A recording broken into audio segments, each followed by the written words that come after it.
I've done this before. All right, here we go. And welcome back to TWiP. I am your host, Frederick Van Johnson. Joining me today to discuss some of the cool things going on in the world of photography and more are Miss Sarah France and Mr. Sillarina, the two S's. Hey guys, how you doing? Great. How are you? I'm doing great. I'm doing great. Hey, this is going to be a really good show. There's some interesting things happening in the world of software and hardware in photography. But before we dive into that, I want to thank our first sponsor for this episode, and that's our friends over at Squarespace.com. Okay, first story this week to talk about is Sony. Sony's in the news again. Sony has been bringing it all year and part of last year with these new cameras, the A7, the A7S, the A7R, and the QX, which, you know, admittedly not a whole lot of people liked because it's a camera that attaches to your smartphone. Good proof of concept, but everyone was saying, you know, why not just like switch it and let normal lenses connect to your smartphone? Sony listened, and now we have the QX1 and the QX30. So, quote from Sony, just like previous models, the smartphone becomes the LCD screen and the UI that controls the hardware packed inside of these two cameras. In the case of the QX1, which is $400, the big boy of the bunch, the hardware includes a 20.1 meg. You have to put that 0.1 on there. The 20.1 megapixel APS-C sensor, a Bionz X processor. I have to figure out what that is. And then a pop-up flash on this thing, which the old one didn't have any of that. And to sweeten the pot, the QX1 can now, wait for it, shoot RAW. Very interesting. The QX30 is $50 cheaper at $350, and it trades image quality for sheer reach. So it's got a better zoom on it. So it's got a 20.4 megapixel sensor on it, and the zoom is 30x. It's a 25 to 750 millimeter equivalent f/3.5/6.3 lens. So basically, Sarah's down in San Diego, so I could do a portrait of her from up here in northern California. Plus, they've got so without Sony's optical steady shot technology, you can extend the reach to 60x digitally. So, Sarah, ladies first. Wow. Looking at this, I know what you're going to say because I know you, and I know you're a professional, highfalutin wedding photographer extraordinaire. Are you going to show up at a wedding with one of these QX cameras in the future? Could it happen, possibly? Maybe for behind-the-scenes Instagram photos? Like behind the scenes where nobody can see you. So behind the scene, SEEN. If anyone sees me with an iPhone or smartphone out in general, I think they're already like shocked. I don't even really use my timeline on my iPhone just because people think you're texting. Yeah. Like, Yeah. what are you doing?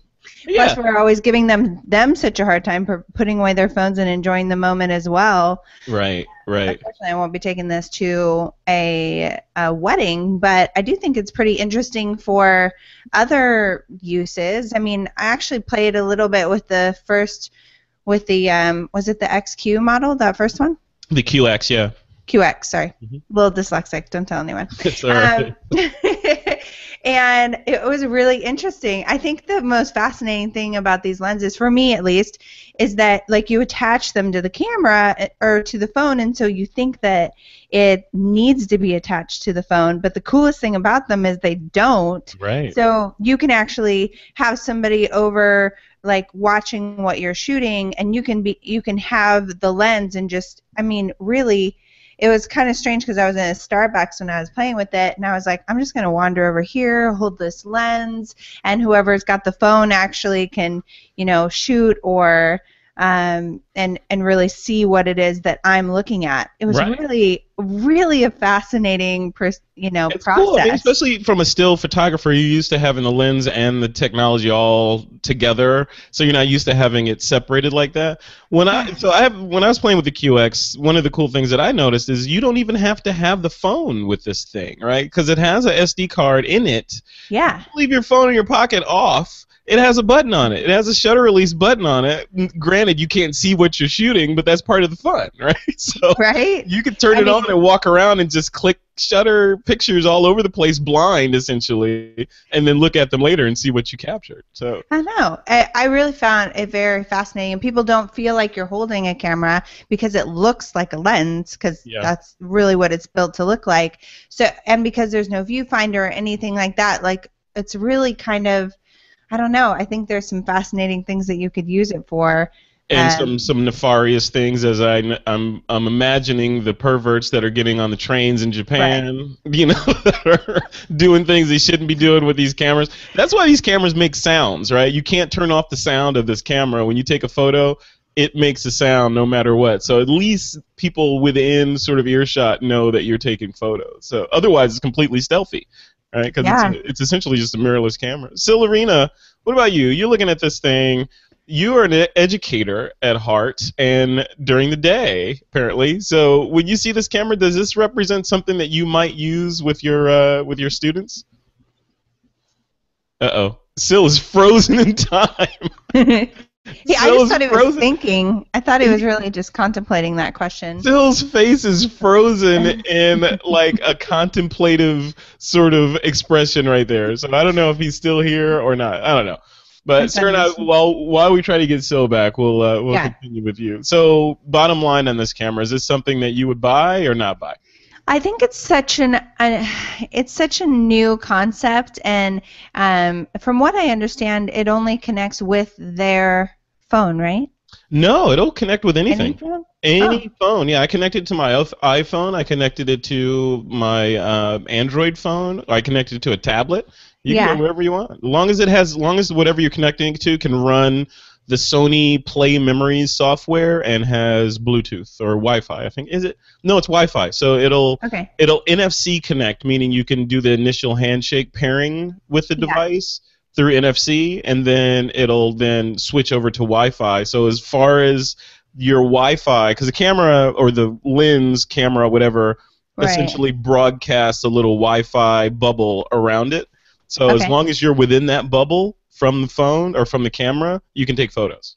So it doesn't have to be connected to a Wi-Fi. It just has to be within a certain range to the lens. Yeah, it's just using Wi-Fi as a technology. The lens itself is making its little tiny Wi-Fi network, which is admittedly not that strong. So if you move more than say 10 or 15 feet away from it, then it'll drop. But as long as you're in that little bubble, you can take photos. Well, honestly, I'm like super intrigued. I think it's a really interesting idea, and I think it could be really fun to use in a bunch of different ways. So I'm always looking for good point and shoot options. I think the real defining factor for me would be how well that pop-up flash works. Right. Yeah. Always. You know? Yeah. Well, and these cameras, you always got to get your hands on, especially these new concept type cameras. You can't really.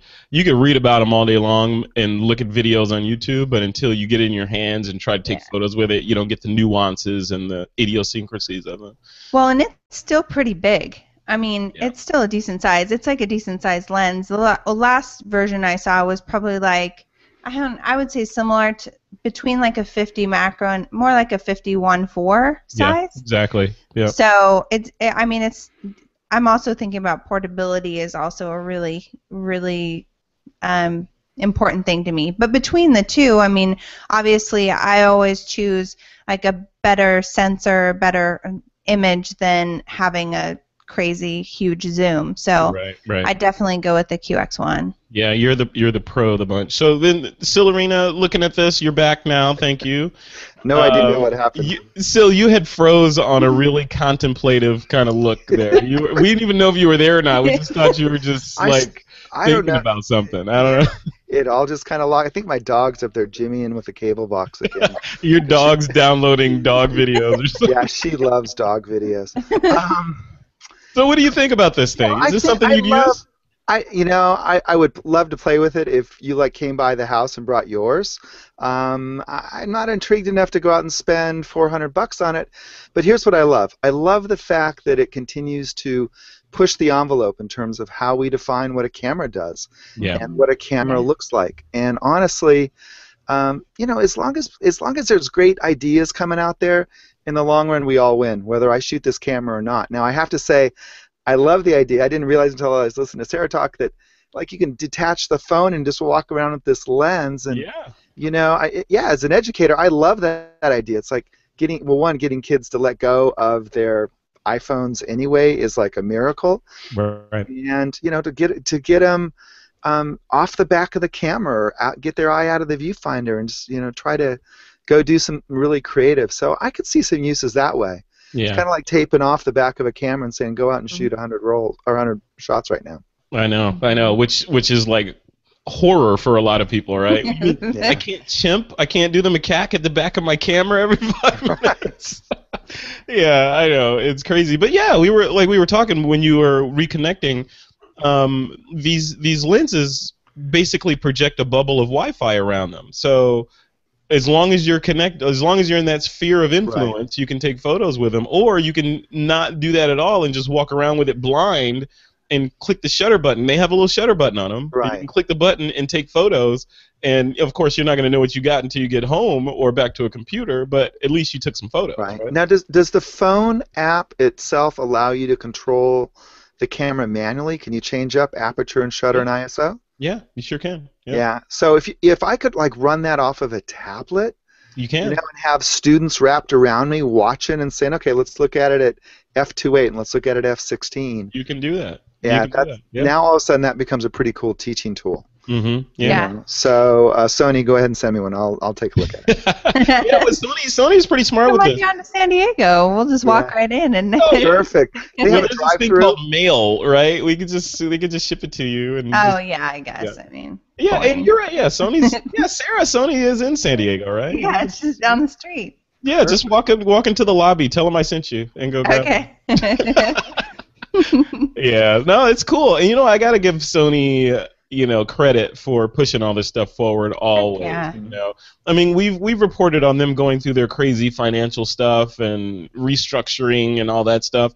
But it's like magic. Regardless of all the drama that's going on inside the house, they still keep putting out this cool, amazing stuff. That's like making all the other manufacturers look bad. So kudos to Sony for keeping your eye on the ball, no matter what kind of drama you're dealing with at home. It's awesome. Mm-hmm. Cool. Totally. And Sarah, again, just head over to Sony and pick that up. No problem. I will. All right. Here's another story. A photographer captured reaction. The title is "Photographer Captures Reactions of Subjects Being Hit with a Stun Gun." So let me read this to you. For most portrait photographers, part of the job involves making subjects comfortable in front of the lens. F-Stopper's Patrick Hall had a different idea for a photo shoot. What would the results look like if you made your subjects as uncomfortable as possible? I know Syl's getting excited about this. I got one here ready to go. So, to pull this off, he photographed a variety of subjects as they were being tasered by a stun gun by their friends and recorded their reactions with stills and slow motion video. The shoot produced some interesting expressions and generated a wide range of opinions. Some feel the shoot was epic, while others think Hall took things too far. Now, photographer Jill Greenberg, if you remember from that series of awesome monkey shots she did a while back, as well as a bunch of other crazy projects that she does, she received similar feedback when she did her series of portraits of children as she gave candy and then proceeded to take the candy away to get them to cry, and then she snapped the photo. Syl, you deal with kids every day. Are you getting inspired by this? Are we going to see some tasering, electrifying? Tasering of children. There we go. Just combine the two ideas. Blend it together. Tasered children in Syl Arena's class. Come on. Man, there's enough rules about what to do with other people's kids. Exactly. Yeah, for the record, Syl, don't ever do that. No. Don't ever do that. So look, I think there's a strong. I looked at this with great interest and great amusement. First off, let me say I think there's a huge difference between what Hall did and what Jill did. And, the kids didn't really have a choice because they were little kids, and mommy or daddy put them there, and then these kids took the candy away, and that kid, felt distress, and that's what those beautifully lit. I mean, the lighting was, of course, incredible, but that's what those photographs really captured, was that moment of distress. And the exception that I take, being a dad of 3 kids who are now all taller than I am, of course, is that I don't think you really do that to children. Now, in this case, with Hall's work, if you look at the behind-the-scenes video, which is totally worth watching, Yeah. it looks like they did the shoot in a gallery. Yeah. With an audience. I mean, there's like 20 people sitting around drinking, and there's nobody, so I'm assuming everybody who did this was a volunteer. Secondly, when I first read the story, I thought when they said taser that they were talking like the police model takedown, to where you're totally immobilized. Oh, the one that actually like goes into your skin? Yeah, not that one. Yeah. And I know Taser's now a brand, kind of like Kleenex and Coke, but this is the kind where you just put it up to the contact and you shock somebody. I don't doubt that it really shocks, but well, I don't know. They said 300,000 volts of electricity. Yeah, it's not the volts, it's the amps that really matter. Okay, well, volts, amps, I don't want any of it in my body. I'm just so, amps are what make it fatal. But so anyway, I look at it with amusement. I think, I'll go on a limb and say I think there's sensationalism here. But in today's world, sometimes you got to be sensational to get attention, and there's a whole lot of attention being paid to this shoot right now. And it doesn't hurt that all the people in the photos, including the women, were topless either. I don't think so. You look at behind the scenes, at least as far as I got. Yeah. I didn't see any of that. So it looks like they are. But well, they cropped it. It's cropped. So I mean, it's uniformity across the series, but. Yeah, I think it's interesting. I don't know, Sarah. Are we gonna see these electrified taser photos at your next wedding? Is that possible? Maybe. It looks so much. With this ring, we were trying to think of a new fun way to do photo booths, so maybe that's the way to go. Taser photo booths. So you have 2 options. We can either taser you, or you can put on this funny hat, which is it could be a new way of reimagining trash the dress, right? Come on, put some electricity in that pool. Just trash the bride. I thought it was so fun, and I actually watched the whole behind the scenes, and not to ruin it for you guys, but the women had like either tube tops off or on, or they just had like their straps pulled down. But I love the look of it. It does really give that like not distracted and intrigued at the same time kind of feel. Yeah. So that was really cool. And they did actually shoot it basically. He said he had a hard time finding a venue that would let him come in. So when they found a venue finally and went through the attorneys and the whole jazz, they actually wrote up something so that everybody could sign it. So everybody completely was consensual. If they had done this to children, it would be a different story. But or animals. Right. But these were consenting adults who were. And he said there were people who wanted to keep coming back and doing it throughout the night. So he had like people who had gone the sadist crowd 2 or 3 times. Yeah. And there's also in the behind the scenes, if you get a chance to take a look at it, there's reactions of the people in the extended version, I guess it is, of the people who are tasering their friends. So it's like them tasering their friends and the reactions they were getting from that as well. Kids today. Really, I love when people just do something different and unusual and creative and fun. And I thought the post looked really good, and he did a really good job of it. So, and he seemed like he had a really good time with it too, which I think is, really what it's all about. He did it for him, for some fun, and we got a really great result from it. That's right. Think outside the box, and I agree with you, Sarah. That's awesome that people are being creative and doing this cool stuff, and F-Stoppers put this up there. So definitely go to F-Stoppers and check it out. But when I saw this and I saw the word taser and volts and all that, I'm like, oh man, this could have gone horribly wrong. Somebody with some sort of like pacemaker or something like that.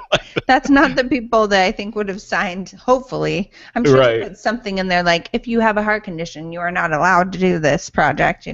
Right. You definitely can't just run out and decide to do this as well and be like, oh, if somebody did a taser project, I should try it too. This is like one of those that you say, don't try this at home, kids. But you know what? Syl does this kind of stuff. I remember which one of your books. Syl, but I remember the cover of one of your books. One of your sons or something was smashing a watermelon, and you were Pumpkin. or something Pumpkin. a pumpkin, and you were demonstrating the power of strobe and freezing action and that kind of thing, right? So you do these crazy projects too, still. But all the pumpkins volunteered for the shoot, so I'm completely innocent.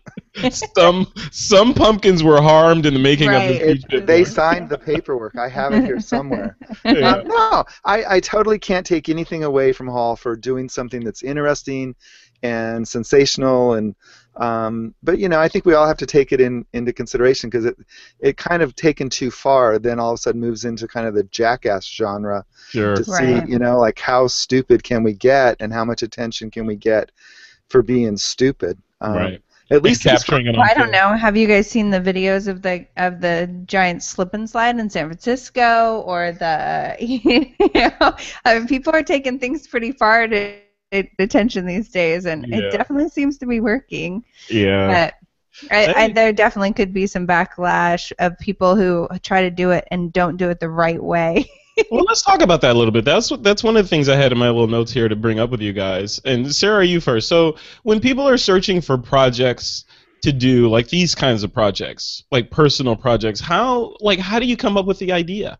Like if they want to do something like this one with electricity, or Sills with the pumpkins, or Jill Greenberg's with the crying babies, how do you get inspiration to do something like that? I think it just, honestly, I think it just comes. A lot of times you see stuff like this and you're like, oh my gosh, and it spurs an idea that you have for something that you know more about. Like, that's typically where I think some of it comes from. Like, we've been doing some more aerial stuff lately, and now I have a lot more creativity when it comes to thinking about shooting aerials, thinking about how to use aerial for video and photography. It just really, once you kind of get into that arena, it kind of opens up your eyes to different possibilities, and maybe that spurs an idea. Are you talking aerial photography like you're flying, or aerial photography as in you're using a drone type aerial? Well, we have a like 8, whatever you call this thing, rotor. That would be octocopter. Octocopter. Well, yeah. Right. No, most people don't know what that's called. People want to call it a drone, so I always try to make them happy.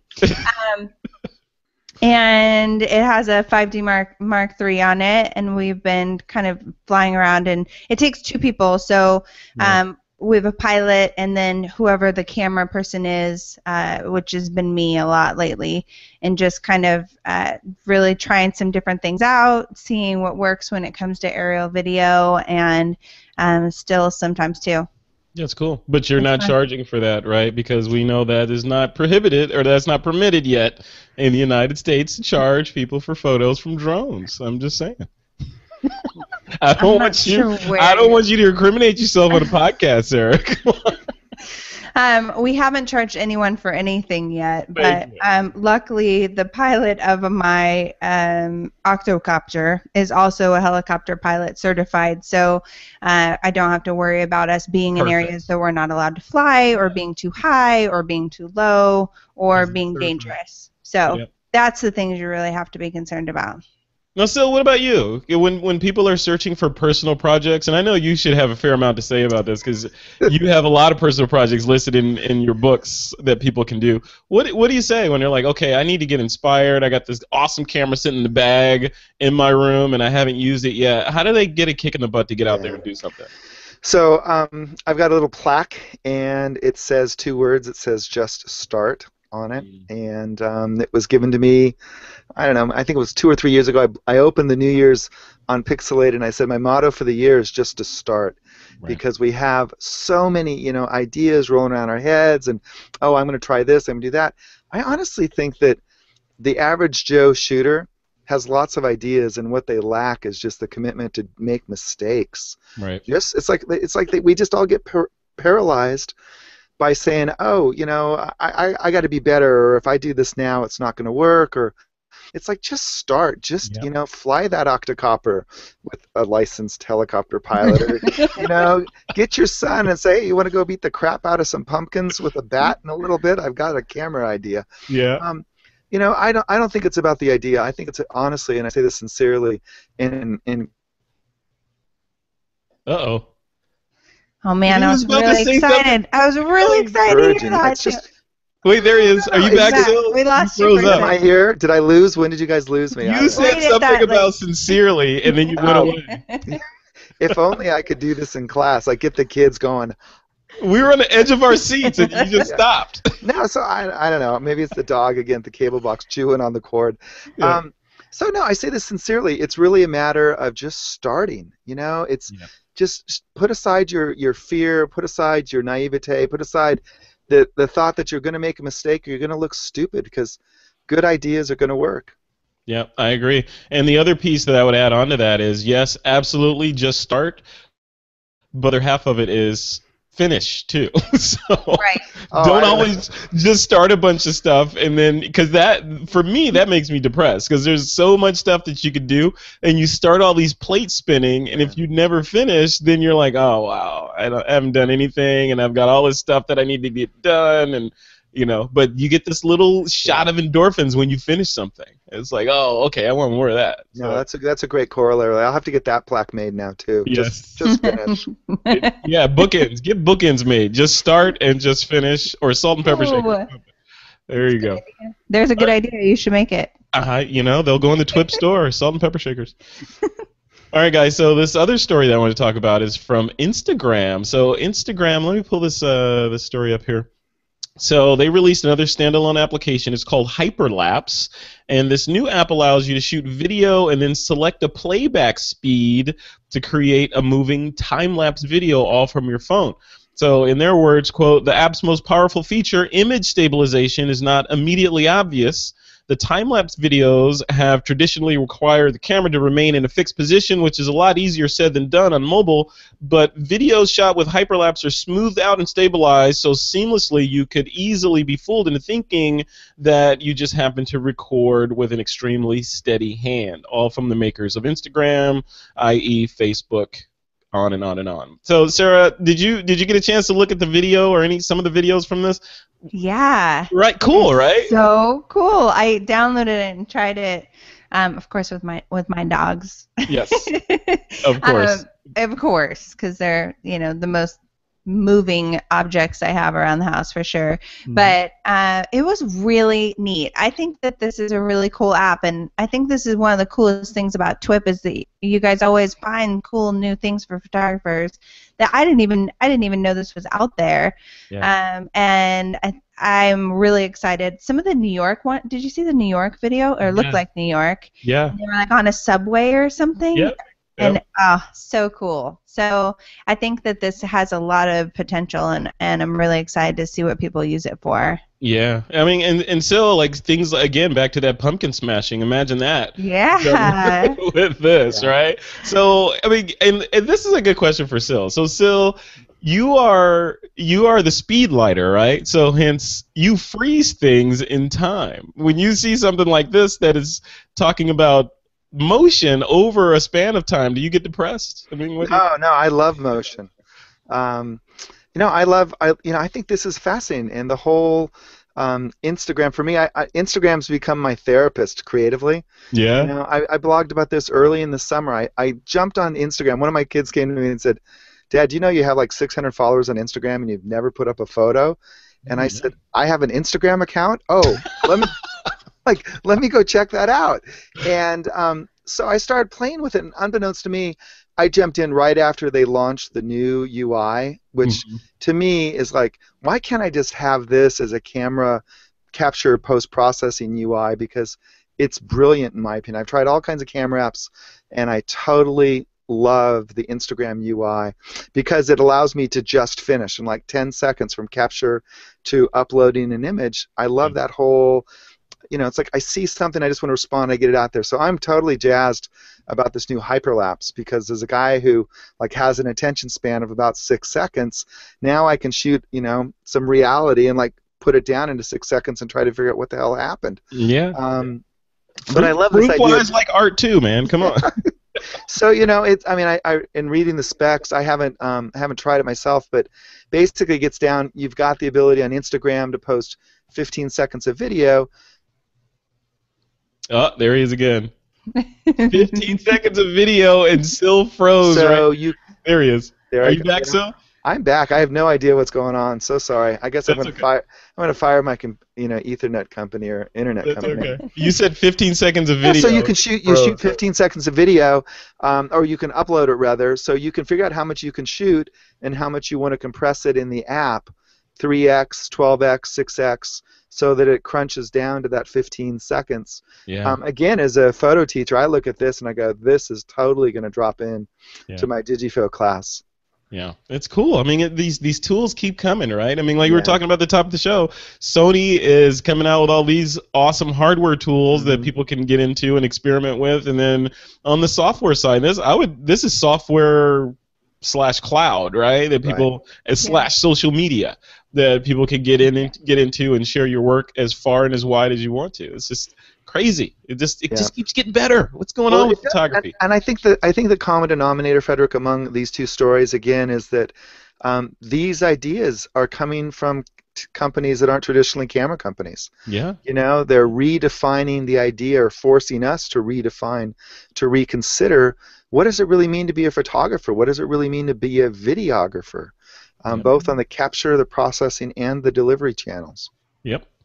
All right, well, speaking of delivery channels, story number 4 is about iStockPhoto reinventing themselves again. So, and I'm interested to hear both of your opinions on the stock photography, or micro stock as they call it, industry in general. So, basically, on September 13th, iStock is going to introduce some changes to their service, which include simplified pricing. And basically what that means is all file sizes are now the same price.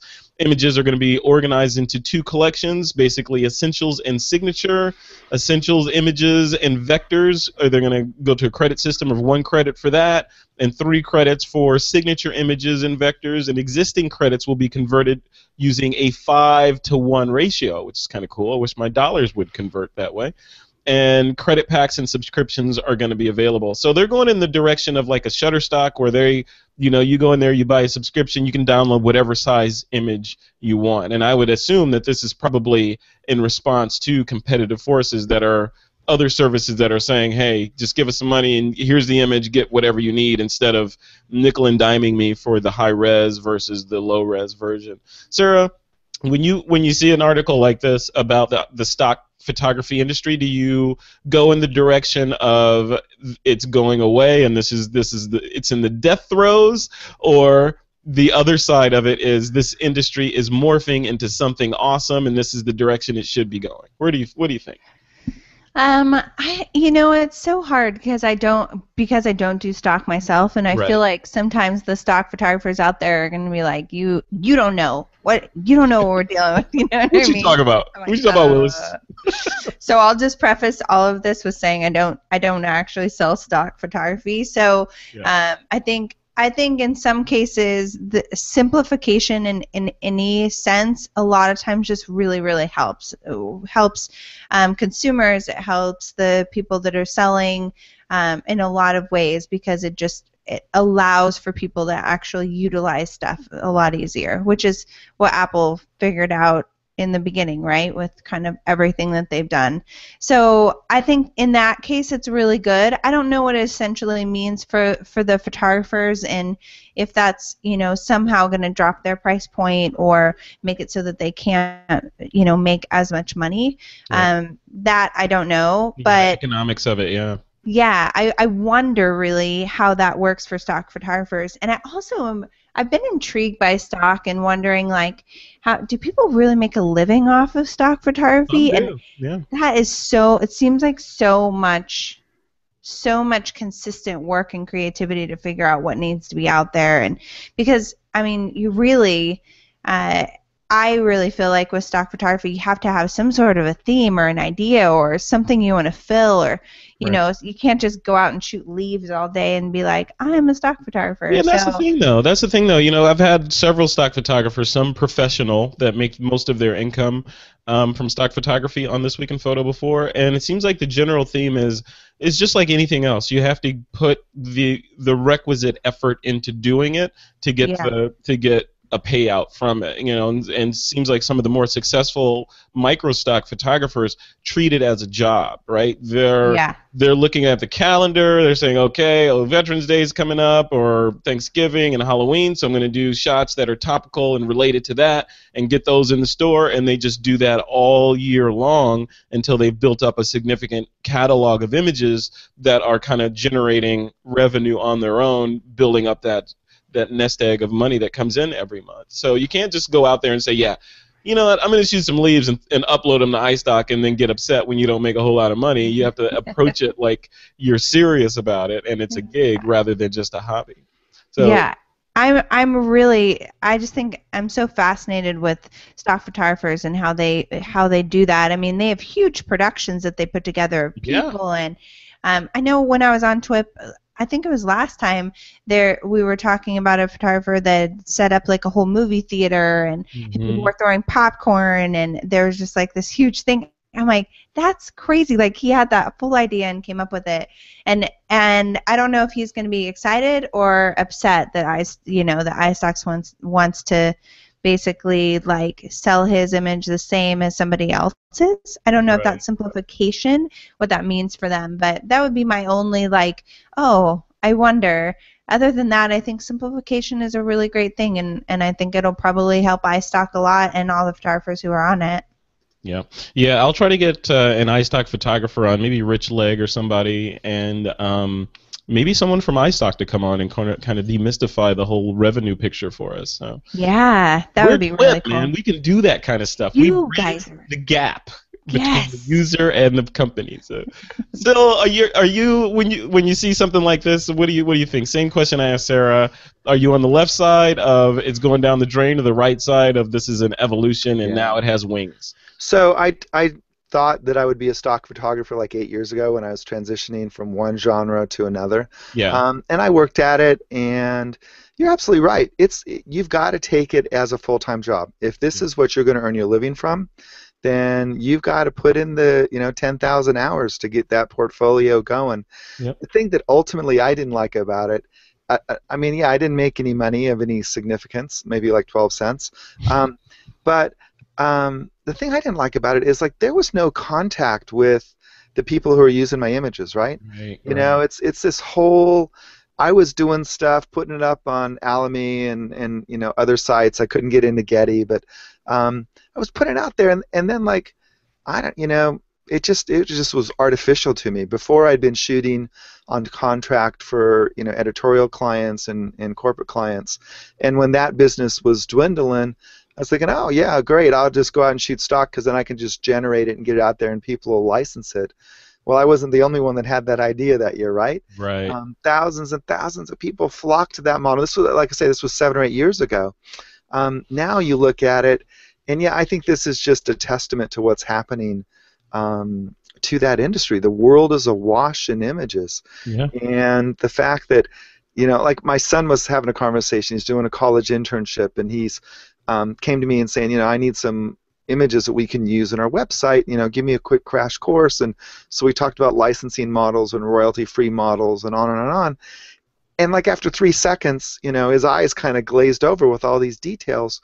So I think it's really, when they look at how they simplify their licensing model and it's one price fits all, I think they realize that the bulk of the market, if you're gonna try to appeal to people who would find it very easy to cheat, to use images illicitly to get some money, because most of us, I think, do want to be honest, but a lot of people who step into use stock, they just don't understand the whole intellectual property licensing model, and they get freaked out. Well, why should I pay more for that image or this image, or why do I have to keep paying to use this image? And so it's an interesting model. I don't think it's going to put any more pennies in the pockets of the photographers whose images are being licensed. My guess is every iteration of these kind of, when Getty re-evolved and re-evolved and re-evolved, everything I heard from Getty shooters is it really amounts to less money in their pockets. But and some of them pulled their portfolios, and some of them,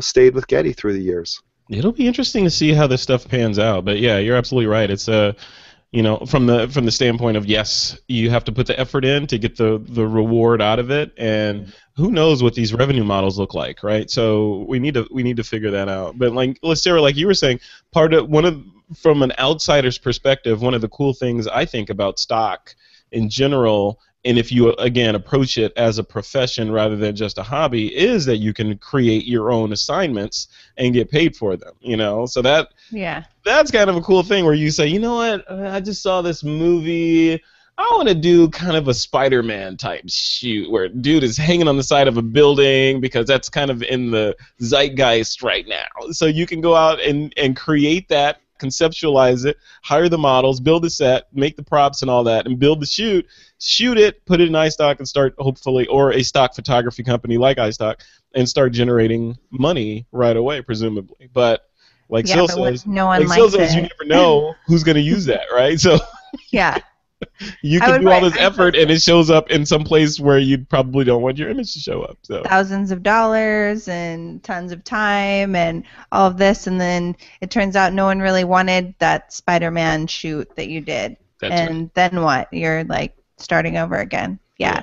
It seems very interesting. I don't envy them, but everybody has the different thing that makes them tick, and that's why photography is so amazing, because there's so many different kinds of photography that you can do for so many different kinds of personalities and people out there. For sure. Yep. Awesome. Always a good conversation with you guys. All right, before we continue, I want to remind listeners and viewers that you can check out the latest episode of one of our newest shows called All About the Gear. It's hosted by myself and Doug Kay. In this last episode, we reviewed the Sigma DP2 Quattro, and I think right now Doug Kay has in his hot little hands the new Lytro Illuma camera that allows you to shoot first and ask questions about focus later. So very cool stuff coming out. You can check that out at thisweekinphoto.com/gear. Okay, it's time for some listener Q&A. This is where we answer a question from a listener. So this first one is from, or actually the only one we have this week, is the question is looking for an affordable solution for a RAID backup. Currently working on a Windows laptop that is quickly filling up. Want to move to SSD in the laptop and use the smart previews in Lightroom 5. So while making the move, I thought I should start to get a RAID backup going at the same time. Keep in mind, budget is tight. As usual, thanks. Any suggestions would be appreciated. So, RAID solutions. What are you using as a RAID solution or a backup solution for your photos right now?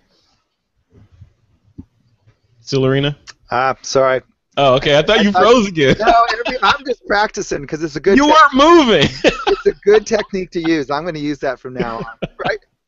I know, just freeze and look at the camera. There you go. I'm going to do that at the bank teller next week and see what happens. Yes.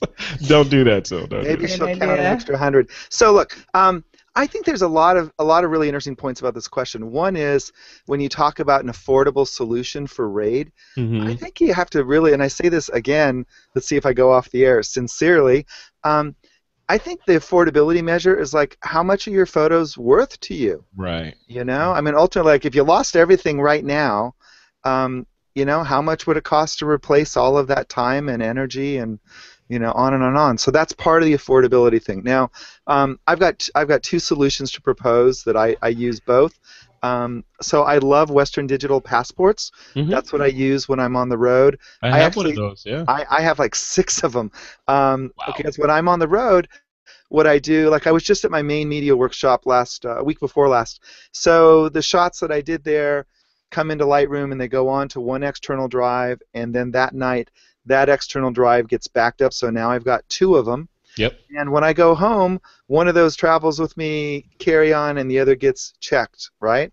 Because I'm trying to have that immediate redundancy. So Western Digital now has, and I've not used it, but I'm going to totally get one soon.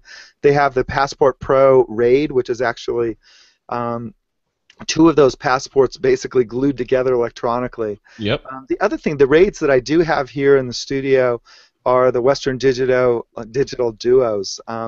Which, you know, I know you're a fan of Drobo, and I've just never got onto that platform. I've been a WD guy for a long time, but what I love about the Duos is like once you get one pre-populated with the drives, when you fill those up, then you don't have to buy a new case. All the hardware's there. You can just get new drives and drop them in. Yeah. It's not like the Duo or not like the Drobo that keeps adding drives into the true RAID, but it's a way, I think, pretty cost effectively.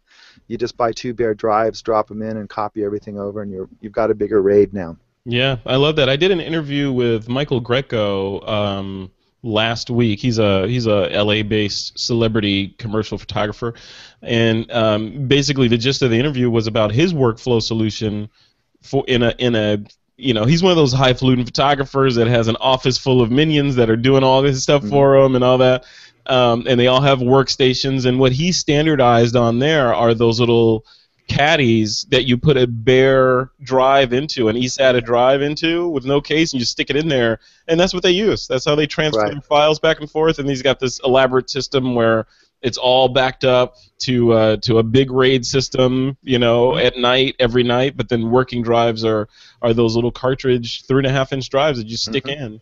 So yeah, it's really interesting where this stuff is. But Sarah, when you hear conversations like this, I'm really interested from your standpoint as someone who cannot lose data, because losing data for folks like me, where say I'm not doing a real job or something, I'm just out doing some tutorial or something, I can recreate that, and it would be a pain in the butt, but I could go recreate it.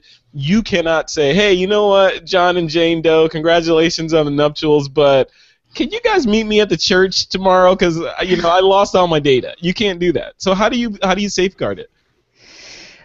So we do a few things, but first of all the images are on the cards until it's backed up into multiple locations. So that is kind of our first thing. We have this has been downloaded, this needs to be backed up, this needs to be is ready to shoot spots in our studio, and then everything gets downloaded.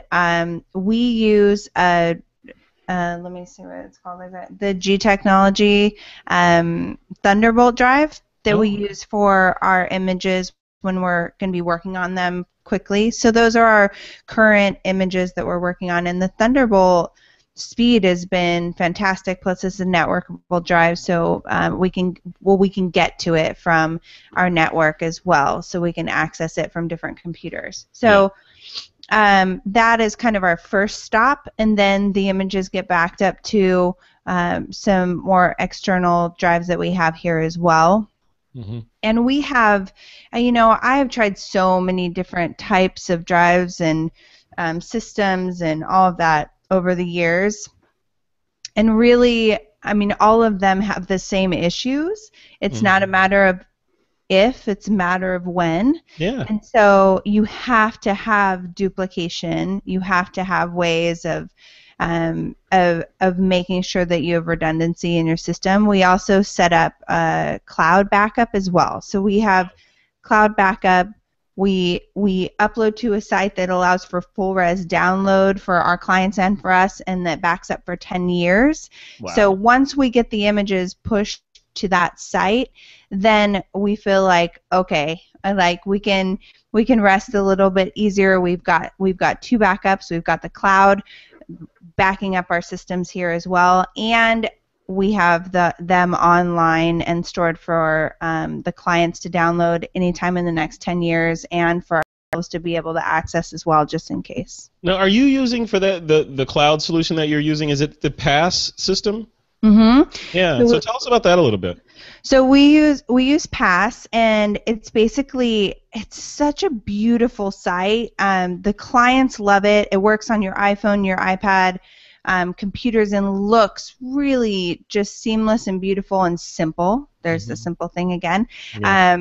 For everyone, and then it allows for certain things that we care about, but things that we don't as well. So, for instance, they've now are allowing, I think, more types of prints and stuff to be ordered from it. But the main focus of the site is to view and download the images, and also to be able to order like the loose prints that we don't necessarily care about ordering anyways. Right. So our clients are able to kind of go in and place those orders and stuff on their own and order prints to the site. So that the storing piece of it, the backing up piece of it, the downloading side of it, the social media sharing, it allows them to post to Facebook, Instagram, Pinterest. Wow. It really has a full function of site, but it's really the focus of Pass has always been on sharing and on allowing clients to share and enjoy their images in the way that they want to, and because of that, we book more weddings because our clients see that we are wanting them to enjoy the images that we shot, and we focus really our charging on the shoot and on doing their albums. And really Pass helps them with the majority of what they want beyond that, and we also do custom wall design consultations and stuff with our clients as well. So those are our focuses. It allows us to really offer that stuff to the clients. It's a really cool software, really cool site. Yeah, and what's the URL? It's pass.us, right? I'm pretty sure. Well, I'll double check for you. Yeah, pass.us. You're on it. Us. Pass us. Yeah. Don't pass us. Wait, it is very beautiful. It's a really well put together site. I love it. And I remember a while ago we did, and I think I did an interview with David J. He's the founder. Yeah, CEO I remember that. Yeah, we were talking about that, and it was a whole controversy around the commoditization of loose prints and how some photographers were up in arms about that, and him kind of pushing the democratization of ordering loose prints, and photographers couldn't say, hey, this 4x6 is now, it's $30. $20, yeah. Yeah, it's now, it's not really $30. You just pay whatever it costs. And I think a really cool thing about that conversation is that it pushed us to make some changes on our side, but just so you guys know, Pass actually just recently launched the capabilities to set your own prices. So which is cool. Eventually decided that would, be fine. But on the other side of things, we actually embraced it and really allowed our clients to get the inexpensive prints through Pass, but really focused our charging on retouching. And so that is really what the prints, what we want them to understand is that we charge more because we put so much work and effort into the image, not because the physical piece of paper costs that much. Yeah, that makes a whole lot of sense. Yeah, because paper is paper. It's the art that goes onto that substrate that is the important stuff, not the physical piece of paper itself. So. Right. All right. Well, cool. Well, I hope that answered that listener's question. We kind of went down a rat hole, but we got some good, interesting solutions for RAID backup. So definitely, I hope that helped. All right, guys, before we jump into our picks of the week, I want to thank another sponsor for this episode of This Week in Photo, speaking of microstock, and that's our friends over at Shutterstock.com. Okay, let's jump into the picks of the week segment. Remember, this pick can be anything you guys want to convey over to the TWiP listening audience, as long as it is somehow related to photography. Sarah France, ladies first, what's your pick of the week? Well, my pick of the week is going to be something that we just talked about to make it nice and easy. I'm going to make my pick of the week Pass, since we've been using that a ton, and it's been awesome. Yep. So pass.us, I'll put the link in there, and I just talked all about it, so I'll save a lot of time on the podcast for you guys, too. Perfect. If you missed it, just rewind about 2 minutes. That stuff that I just said back then, put it forward right here, pass.us. Cool. Exactly. Awesome. Yeah, I gotta give them another look. I looked at them way back when we had that first conversation. I think you recommended them. That's why I looked at them. And then, based on your recommendation, I interviewed David J., the founder, and then it's full circle. And they keep iterating. So David J. is the quintessential photopreneur, I think. Well, and now, so back in the day, just recently, they made some big announcements, and one of them was that images were now going to be stored for 10 years and available for 10 years for the same price as they were doing before, which was previously it was a year. And just so you guys know, on Pass, you can actually post the images for 30 days and have the functionality for free. So the first 30 days is free. If you want to go beyond that to the 10 years, I think it's $29. Very cool. All right. Well, hey, at least TWiP listeners, Pass.us deserves a look, especially since Sarah France uses it. Come on. Come on. All right. Thanks, Sarah. Sillerina, what about you? What's your pick? Well, can I slide in 1.5, maybe 1 3/4? Dude, you're Sillerina. You do whatever you want. This is that's your world. We're just squirrels. So just when Sarah said that Pass just went to 10 years, it reminded me, I just got an email from my good friends over at Dropbox who said, we're going to create, we're going to increase your Pro account by tenfold. Yes, So I got that too. Yeah. Right. So I was like, this just cannot be real. And I checked. It used to say you're using 103% of 250 gigabytes, Mr. Yep. Arena, and you need to pay us more money. And then I checked the other day, and I was like, oh my God, now I've got 2.5 terabytes on Dropbox. Right. Which for me, I think we talked about this really briefly. So I've got all my Digifo kids at Mission Prep here in SLO, and all their Lightroom catalogs are hosted on Dropbox, so that I can in a shared folder, so that I can pull them up here at home. And what killed me last year was I had them all do smart previews, and you get 45 kids all creating a whole bunch of images, each one that has a lot of smart previews. So thank you, Dropbox. But that really wasn't my pick of the week. My pick of the week is, I'm seeing and hearing so much about the UAV helicopters that are flying cameras around. And I just happened to get an email today from the guys that I have my photo insurance with, Hill and Usher, and they've got a new policy that is expressly for UAV photographers. And so I don't shoot any UAV stuff, but I think it's really, really cool. So it's called Aerial Pack, and it's aerialpack.com. So if you're flying your expensive camera in a situation that's creating huge amounts of liability, chances are your policy does not provide 1 cent of coverage unless you have a rider that specifically is designed for this new type of photography. So check it out if you're an aerial shooter, aerialpack.com. Well, okay, Hill and Usher, way to go for staying ahead of the curve there. Yeah. And I remember, what was it, a year ago, there was a video. Did you guys see that YouTube video where that guy, a wedding photographer, flew his drone into the bride and groom? Yes. Close up. That had to be like the worst thing for the industry. Yeah. It just started. It was like the first thing that had come out that was crazy. It's like, really? Straight into the bride and groom. Yeah, that's like Henry Ford inventing the car, and then the first week it's out, someone runs somebody over. It's like, really? Right. Running into William Hearst, right, on the doorstep of his newspaper. Exactly.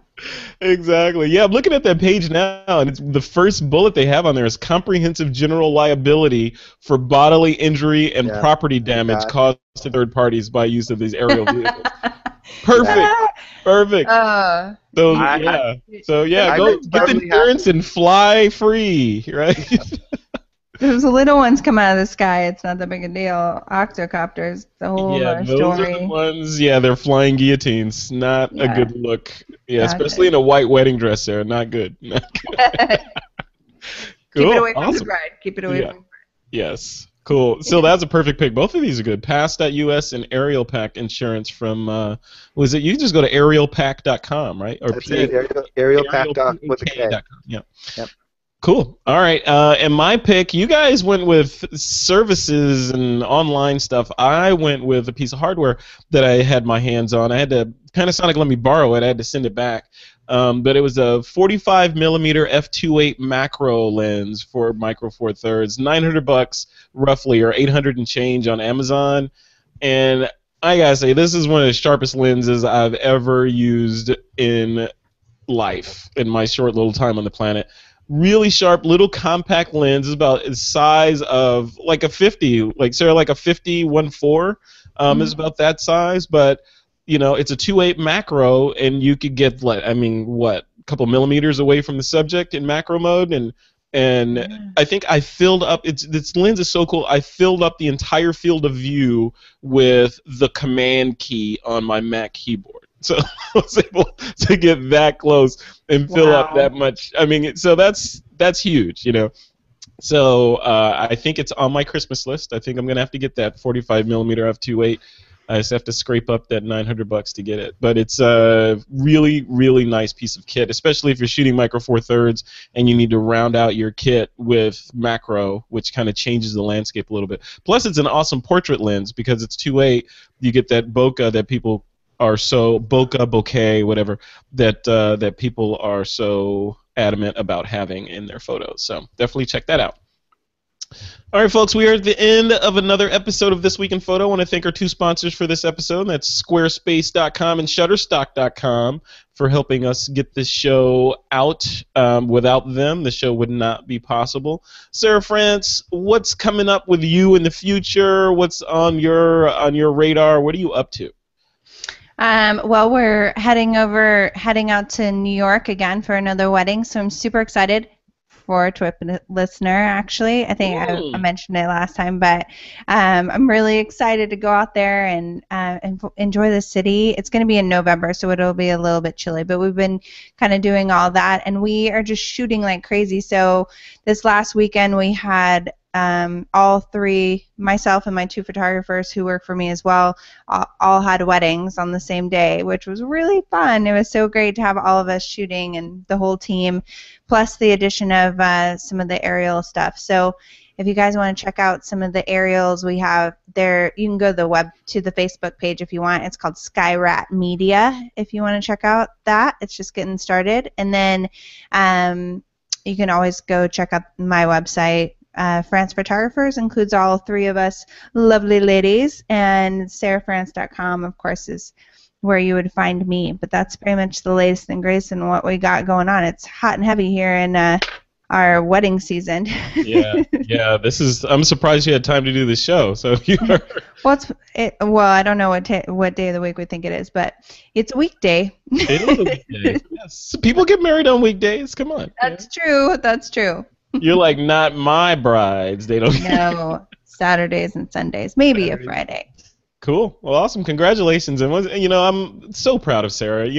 I've known you for a long time, and I've seen your business go from, successful to just astronomically successful. So congratulations on that. Keep pushing it forward. Thank you. You're welcome. And thanks for coming on TWiP again. So always. I love my TWiP.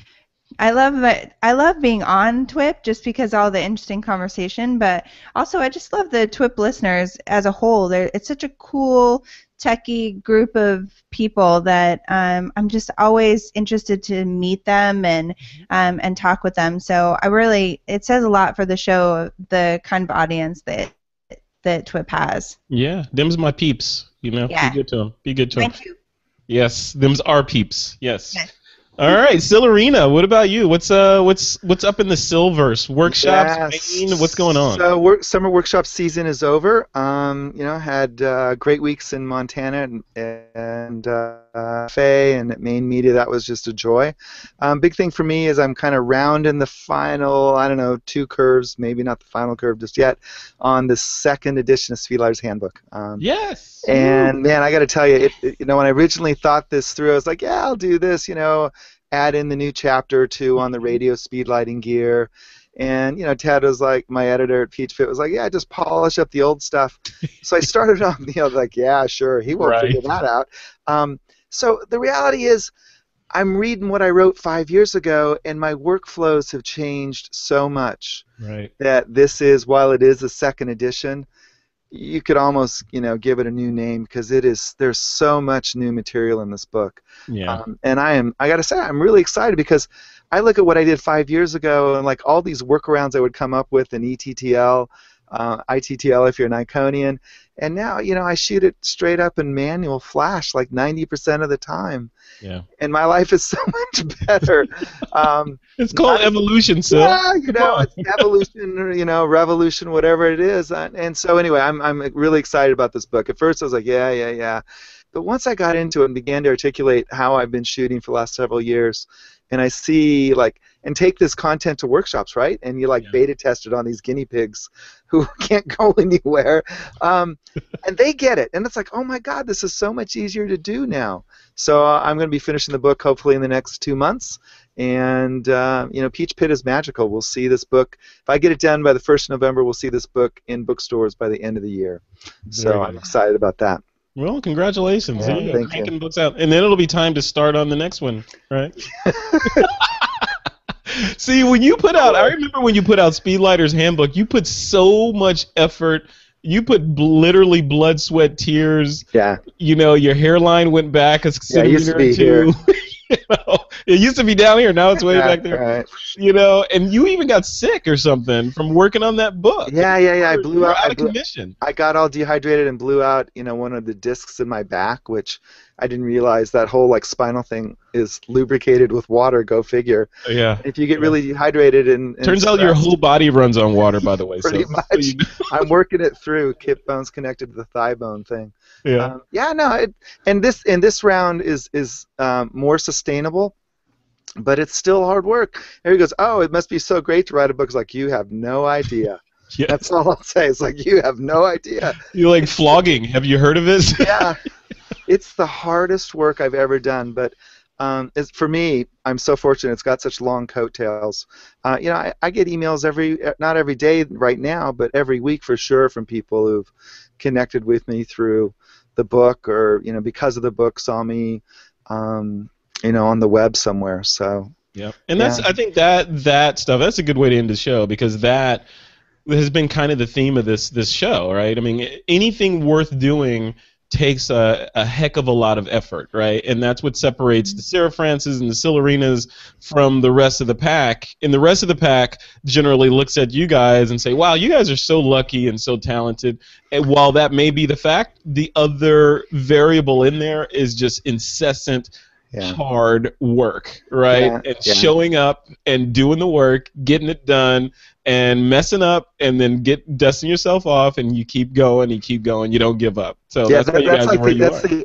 Working hard is the other 90% of the formula for success, right? Yeah, that's right.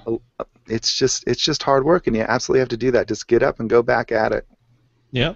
You guys inspire me.